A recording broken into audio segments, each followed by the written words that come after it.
अब हमारे सामने क्वेश्चन आता है कि अगर एक वॉइडेबल मैरिज को कोर्ट वॉइड डिक्लेयर कर देता है, if the court has declared a voidable marriage to be a void marriage, क्या इसके बाद इस वुमेन को यहाँ पे मेंटेनेंस मिल सकती है या फिर नहीं मिल सकती? ओके, अब इस क्वेश्चन के ऊपर we have the case of T K Surendran.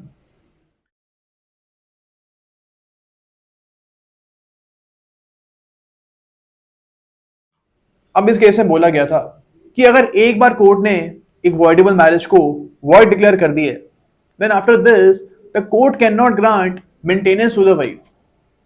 यहां पे अब वाइफ को मेंटेनेंस नहीं मिल सकती है जब तक ये मैरिज वैलिड थी।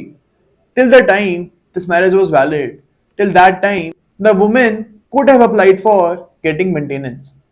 उस टाइम में वुमेन मेंटेनेंस के लिए अप्लाई कर सकती थी, but after it has been declared void, अब इस वुमेन को मेंटेनेंस नहीं मिल सकती। ओके, लेकिन इस रूल के कुछ एक्सेप्शंस भी इसी केस में बताए गए हैं।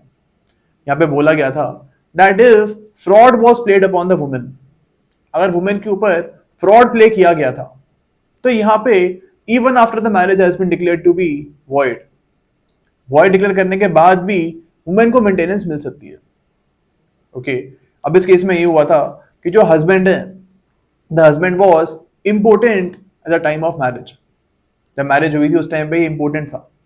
अब अगर आप हिंदू मैरिज एक्ट देखोगे, वहां पे you will see section number 12 में आप देखोगे कि ये ग्राउंड है कि जब आपकी मैरिज वॉइडेबल मैरिज हो जाएगी।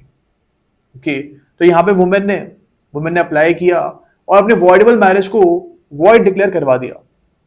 अब एक बार मैरिज वॉइड डिक्लेयर हो जाती है तो उसके बाद लॉ यही मानता है that these people were never married.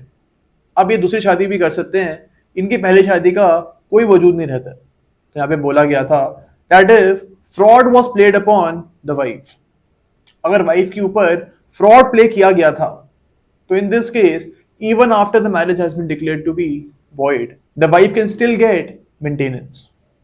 And इस केस में भी वाइफ को मेंटेनेंस मिली थी। ओके, अब हमारे सामने क्वेश्चन आता है कि क्या कि ऐसी मैरिज जो शुरू से ही वॉइड थी, the marriage which was void अब इनिशियो, क्या ऐसे मैरिज में मेंटेनेंस मिल सकता है? अब यहां पे we have the case of Savita बहन।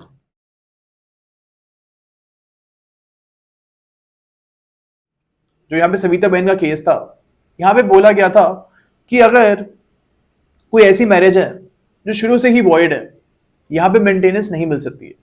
Wife can not gate maintenance in this case because ये मैरिज शुरू से ही वॉइड है, शुरू से ही इस मैरिज का कोई वजूद नहीं है लॉ की नजरों में, तो यहां पे मेंटेनेंस भी नहीं मिल सकती है। बट यहां पे we have the case of Badshah versus Badshah. हमारे पास यहां पे बादशाह वर्सेस बादशाह का केस है।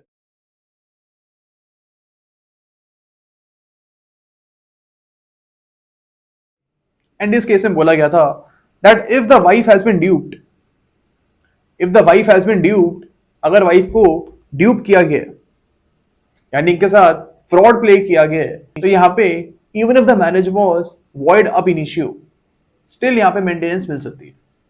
ओके, अब इस केस में क्या हुआ था कि एक पर्सन ने सेकंड मैरिज कर ली थी। अब आप हिंदू मैरिज एक्ट देखोगे, वहां पे यू विल सी कि अगर आप सेकंड मैरिज कर रहे हो तो जहां पे सेकंड मैरिज हो रही है, दिस इज वॉइड अब इनिशियो, शुरू से ही मैरिज वॉइड होगी। अब यहां पे जो सेकंड वाइफ थी उसको पता ही नहीं था that the husband is previously married, यानी इसकी पहले से शादी हुई भी है, इसके बारे में सेकंड वाइफ को नहीं पता था। तो दैट इज वाई कोर्ट ने यहाँ पे बोला है कि सेकंड वाइफ के साथ यहाँ पे फ्रॉड प्ले किया गया, इसके साथ यहाँ पे फ्रॉड हुआ है, एंड दैट इज वाई यहाँ पे हम इसको प्रोटेक्ट करेंगे and the second wife will get maintenance in this case. Okay, अब जो हमारा सविता बहन का केस था, वहां पे जो सेकंड वाइफ है, इसको पता था कि हस्बैंड की पहले से ही शादी हुई भी है। She was aware that the husband is previously married. Okay, तो इसलिए यहाँ पे अगर इसको मेंटेनेंस चाहिए सेकंड वाइफ को, तो वो मेंटेनेंस इसको नहीं मिल सकती बिकॉज सेकंड वाइफ के साथ कोई फ्रॉड प्ले नहीं हुआ था। ओके, तो जो डिस्टिंक्शन है ये हमको यहाँ पे याद रखनी है।